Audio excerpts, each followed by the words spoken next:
Max TV భక్తి ప్రేక్షకులకు నమస్కారం. క్రోధీనామ సంవత్సరంలో ద్వాదశ రాశుల వారికి ఎలా ఉండబోతుందని తెలియజేయడానికి ఈరోజు స్టూడియోలో మనతో ఉన్నారు ప్రముఖ జ్యోతిష్యులు పంచాంగకర్త డాక్టర్ సుందరి ప్రఖ్య గారు. నమస్తే అమ్మా. నమస్కారం అమ్మా. అమ్మ, ఈ క్రోధీనామ సంవత్సరంలో సింహరాశి వారికి ఎలా ఉండబోతోంది? ముందుగా ఏ నక్షత్రాల వారు వస్తారు సింహరాశికి? ముందుగా అందరికీ క్రోధీనామ సంవత్సర శుభాకాంక్షలు. ఈ క్రోధీనామ సంవత్సరంలో సింహరాశి అంటేనే రవి అధిపతి గ్రహరాజు, అంటే రాయల్ సైన్. మఖా నక్షత్రం 4 పాదాల వాళ్ళు, పుబ్బా నక్షత్రం 4 పాదాలు, ఉత్తరా నక్షత్రం 1వ పాదం చెందిన వాళ్ళందరూ కూడా సింహరాశి కింద వస్తారు. చక్కగా natural 5th house, royal sign చాలా బాగుంటుంది. వీళ్ళకి ఏంటంటే ఈ సంవత్సరం చూస్తే రాజపూజ్యం 2, అవమానం 2. సో పెద్ద అంత వ్యతిరేకించే వాళ్ళు అవమానించే సమానంగానే ఉన్నాయి. పర్వాలేదు. ఆదాయ వ్యయాలు చూసినప్పుడు ఆదాయం 2, వ్యయం 14. అంటే అందరికీ చాలా డౌట్ వస్తుంది, ఆదాయం 2 ఉంటే 14 వ్యయం ఎలా పెడతామండి అని అనుమానం వస్తుంటుంది కదా. అంటే రుణాలు తీసుకుంటారు, క్రెడిట్ కార్డులు వాడతారు, ఎక్కువ డెబిట్ చేస్తారు. కాబట్టి వాటి మీద మనం దృష్టి పెట్టి మొదటి నుంచి కూడా మనకి ఏది అవసరమో అదే చేసుకుంటే ఖర్చులు నియంత్రించుకోవాలి ఇక్కడ. లేకపోతే ఎందుకంటే ఇచ్చేవాడు ఉన్నాడు కదా అని తీసుకుంటే రేపొద్దు మనమే తీర్చాలి కదా, మళ్ళీ దానివల్ల ఇబ్బంది పడకుండా తగ్గించుకుంటే చాలా బాగుంటుంది వీళ్ళకి. ఇంకా ఈ రాశి వారికి ఆరోగ్యం ఎలా ఉంటుంది? వీళ్ళకి ఆరోగ్యపరంగా చూసినప్పుడు అష్టమంలో రాహు సంచారం జరుగుతుంది. మనం ఎందుకంటే గ్రహాలు మనం అనుకున్నాం ఎక్కువ కాలం ఒకే రాశిలో సంచరించే గ్రహాలు కదా ఫలితాలు ఇచ్చేవి. అలా చూసినప్పుడు అష్టమంలో రాహు సంచారం, సప్తమంలో శని, కంటక శని నడుస్తుంది. దశమ స్థానంలో గురు సంచారం, ద్వితీయంలో కేతువు. సో అందుకని అంటే కొంచెం కళాత్రానికి కానీ రాహుతో శని ఫలితాలు ఇస్తాడు కాబట్టి అంటే వ్యాపార భాగస్వాముల వాళ్ళకైనా ఇబ్బందులు వస్తాయి. ఎవరైనా సరే, భార్యకైతే భర్త, భర్త అయితే భార్య, ఎవరైతే వాళ్ళకి వాళ్ళ వైఫ్ వాళ్ళకి కాడికి కొంచెం అనారోగ్య సమస్యలు అయితే ఉంటాయి. కాబట్టి మొదటి నుంచి కొంచెం ఆరోగ్య విషయంలో కొంచెం జాగ్రత్తగా ఉండాలి. ఇంక ఈ రాశి వారికి, వ్యాపారస్తులకి, రాజకీయ నాయకులకి ఎలా ఉండబోతుంది? మనం ఇందాక ధనం ఆదాయం 2 అనుకున్నాం. అంటే ధన విషయంలో కొంచెం కేతు ఉన్నాడు, ద్వితీయంలో కేతు సంచారం జరుగుతుంది. కాబట్టి సహజంగా కొంచెం కేతు ఎక్కడ ఉంటే అక్కడ భావాన్ని తగ్గిస్తాడు.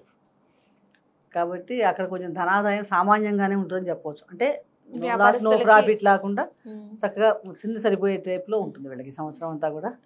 అలాగే కుటుంబ జీవితం వరకు బాగానే ఉంటుంది, అందరూ సహకరిస్తారు, చక్కగా అనుకూలంగానే ఉంటుంది సింహరాశి వారికి. అది ఒకటి చాలా బాగుంది. తల్లిదండ్రుల సహాయ సహకారాలు కానీ, మిత్రులు కానీ, చక్కగా మీ తోటి ఉద్యోగస్తులు ఎవరైతే ఎంప్లాయీస్ సహాయ సహకారాలు, అధికారుల యొక్క సహాయ, ఇవన్నీ చక్కగా లభిస్తాయి వీళ్ళకి. కాబట్టి దానివల్ల వీళ్ళకి పెద్ద అంత ఇబ్బంది పడరు. కానీ ధనం మటుకు కొంచెం అంటే స్లోగా వస్తూ ఉంటుంది, అవసరానికి సరిపడా వస్తూ ఉంటుంది. మరీ పెద్ద అనుకోకుండా లాభాలు వచ్చేస్తాయా అన్నంత స్థాయిలో ఉండదు ఈ సంవత్సరం. అదొక్కటి మంచిగా చూసుకోవాలి. అలాగే విద్యార్థులకు కూడా బాగుంది. అంటే బాగుందంటే పెద్ద హైయెస్ట్ ర్యాంక్, నెంబర్ 1 ర్యాంకులు వస్తాయా అంటే చెప్పలేము, చాలా కష్టపడాలి నెంబర్ 1 ర్యాంకులు రావాలంటే. కాబట్టి పాస్ అవుతారు, ఉత్తీర్ణులు అవుతారు, ఉన్నత విద్యకి వెళ్ళడానికి కూడా అవకాశాలు బాగున్నాయి. అబౌవ్ యావరేజ్ గుడ్ లెవెల్లోకి వెళ్తుంది తప్ప మరీ ఎక్కువ రావాలంటే ఎక్కువ కష్టపడాలి. అప్పుడు వీళ్ళకి విద్యార్థులకు కూడా చాలా బాగుంటుంది.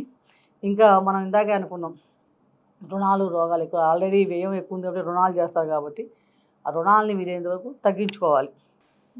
ఎంత తగ్గించుకుంటే అంత మంచిది. అప్పుడు పెద్ద ఇబ్బంది పెట్టదు, ఆర్థిక పరిస్థితులు పెద్ద సంక్షోభాలు ఏర్పడకుండా చక్కగా హాయిగా స్మూత్గా వెళ్ళిపోతుందని చెప్పవచ్చు. తర్వాత తీర్థయాత్రలు చేస్తారు, ఎక్కువ ఖర్చులు, దానికి కూడా ఖర్చులు అవుతాయి. అంటే ప్రయాణాలు, ఎందుకంటే శని సప్తమంలో ఉన్నాడు, అష్టమంలో రాహు, ఖాళీ కూర్చొని ఏదో ఒకటి వెళ్ళాలనిపిస్తూ ఉంటుంది. అలాగే రీసెర్చ్ చేసే, వర్క్ చేసే వాళ్ళ, పిహెచ్డీ చేసే వాళ్ళకి కానీ, సైంటిస్టులకు కానీ వీళ్ళకి కూడా చాలా బాగుంటుంది యాక్చువల్గా. అంటే దానికోసం ఎక్కువ ఖర్చు పెడతారు సమయాన్ని. ఇప్పుడు కాబట్టి ఫ్యూచర్లో ఫలితం వస్తుంది, కానీ ఇప్పుడు మనకి కొంచెం ఎక్కువ కష్టపడాలి, దాని రిజల్ట్ కొంచెం నెమ్మదిగా ఇస్తాడు అన్నమాట. అది ఎక్కువ ఉంటుంది. కాబట్టి ఖర్చుల కోసం మటుకు రుణాలు చేసేయకుండా ఉంటే కనుక చాలా బాగుంటుంది, పెద్దంత ఇబ్బంది పెట్టదనే చెప్పవచ్చు. ముఖ్యంగా ఏంటంటే ఉద్యోగస్తులకు కానీ, రాజకీయ నాయకులు కానీ పదవి లాభ సూచనలు అవన్నీ కూడా ఉన్నాయి. ఉన్నప్పటికీ కూడా వ్యాపారస్తులకి సప్తమ భావం, మనం జీవిత భాగస్వామి కానీ వ్యాపారస్తులు చూసినప్పుడు శని భగవాన్ ఉన్నప్పుడు ఏమవుతుందంటే, శని భగవాన్ వక్రిస్తాడు ఇప్పటి నుంచి 29/6 నుంచి 4/11 దాకా. ఆ సమయంలో బాగుంటుంది వ్యాపారస్తులకి, ఏ పని చేసినా కూడా కలిసి వస్తుంది.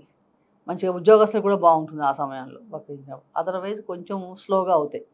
మిగిలిన సమయంలో మిగిలిన విషయాలన్నీ కొంచెం నెమ్మదిగా నడుస్తుంటాయి అన్నమాట వీళ్ళకి భాగస్వామి వ్యాపారం.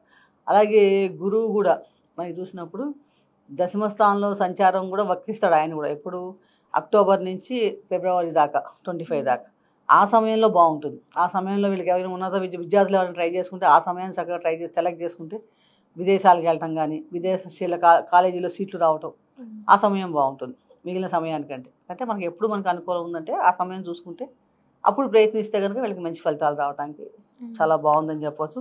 మొత్తం మీద ఏంటంటే ఓవరాల్గా చూసినప్పుడు బాగుంది. అదే ఆ పీరియడ్స్ వీళ్ళు సెలెక్ట్ చేసుకొని వీళ్ళకి ఎప్పుడు ఏ పీరియడ్ అనుకూలమో ఆ పీరియడ్లో చేయాలి. మొత్తం అంతా మన ఇష్టం వచ్చినప్పుడు చేస్తామంటే అంత ఇది చేయట్లేదు, కొంచెం రిస్ట్రిక్ట్ చేస్తున్నాయి కొన్ని ప్లానెట్స్. కాబట్టి ఆ శని గురువులు వర్తించినప్పుడు చేసుకుంటే కనుక సింహరాశి వాళ్ళకి చాలా బాగుంటుంది. అమ్మ, ఈ సింహరాశి వారు మరిన్ని శుభ ఫలితాల కోసం ఎలాంటి పరిహారాలు చేసుకోవాలి?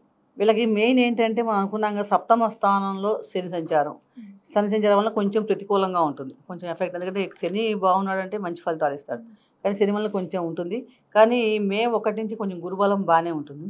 గురుబలం ఈ సంవత్సరం అంతా గురుబలం బాగానే ఉంది. దానివల్ల సంతాన సౌఖ్యం, సంపద, ఆదాయం, అనుకున్న టైంకి డబ్బులు రావడం ఇలాంటివన్నీ బాగానే ఉంటాయి. అంటే వీళ్ళకి ఏంటంటే ప్రమాదాలు వచ్చినట్టు కూడా తప్పిపోతుంటాయి. ఏమో ఏదో వచ్చేసి కొండ మీద పడిపోతుంది అన్న భయం పడుతుంది, మళ్ళీ అమ్మయ్య రిలీఫ్, వీళ్ళేం బాధించదు అనమాట. అంటే అలాంటి సిచ్యువేషన్ కనిపిస్తూ ఉంటుంది ప్రతి క్షణం. అంటే టెన్షన్ పడిపోతుంటారు, అయిపోయిందంటే అమ్మ వెళ్ళిపోయింది, తప్పిపోయింది అంటే అదృష్టం బాగుంది అలా వచ్చి అలా వెళ్ళిపోతున్నట్టు ఉంటుంది అన్నమాట. గురుబలం ఉన్నప్పుడు అది జరుగుతూ ఉంటుంది సహజంగానే. సహజంగా వీళ్ళు ఏంటంటే సుబ్రహ్మణ్య స్వామి ఆరాధన ఎక్కువ చేసుకోవటం, శివారాధన ఎక్కువ చేసుకోవడం, ఎక్కువ శివుడికి ఎప్పుడు ఎంత చేసుకుంటే అంత మంచిది. అభిషేకాలు చేసుకోవడం, శనివారం నాడు చక్కగా శివుడికి ప్రదక్షిణాలు చేసుకోవడం, ఆలయం దర్శనం చేసుకోవడం, శివాలయ దర్శనం చేసుకోవడం, ఇలాంటివి ఏమన్నా చేసుకుంటే చాలా మటుకు మనకి శని ప్రతికూల ఫలితాలన్నీ చాలా మటుకు తగ్గిపోతాయని చెప్పవచ్చు. అలాగే మీకు ముఖ్యంగా ఏంటంటే మనం అనుకున్నట్టుగానే ప్రతిరోజు శని భగవానుడికి సంబంధించిన శ్లోకాలు చదువుకోవడం, దశపోసే స్తోత్రం కానీ, శని మంత్రం కానీ, నవగ్రహాల్లో స్తోత్రాలు చదువుకోవడం కానీ, వెంకటేశ్వర స్వామి ఆలయం దర్శించడం కానీ ఇలాంటివి ఏమైనా చేయొచ్చు. అలా ఏం చేసినా శనివారం అన్నదానం చేసుకోవడం ఇవన్నీ కూడా చాలా బాగుంటాయి. అలాగే ముఖ్యంగా ఏంటంటే మీ జన్మ నక్షత్రం ఏదైతే ఆ జన్మ నక్షత్రం రోజు మీ జన్మ జాతకం ప్రకారం ఏ దశ నడుస్తుంటే కనుక ఆ దశానాథుడు భుక్తినాథుడు ఎవరు చూసుకుంటే తెలుస్తుంది. ఆ వారి గ్రహానికి సంబంధించిన జపం చేసుకోవాలి ఎక్కువ. అది చేసుకుంటే ఎటువంటి గ్రహ దోషాలు ఉన్నా కూడా మనకి సంవత్సరంలో తొలగి అన్నిటి విధంగా అనుకూలమైన లాభదాయకం కార్యజయం ఉంటాయి.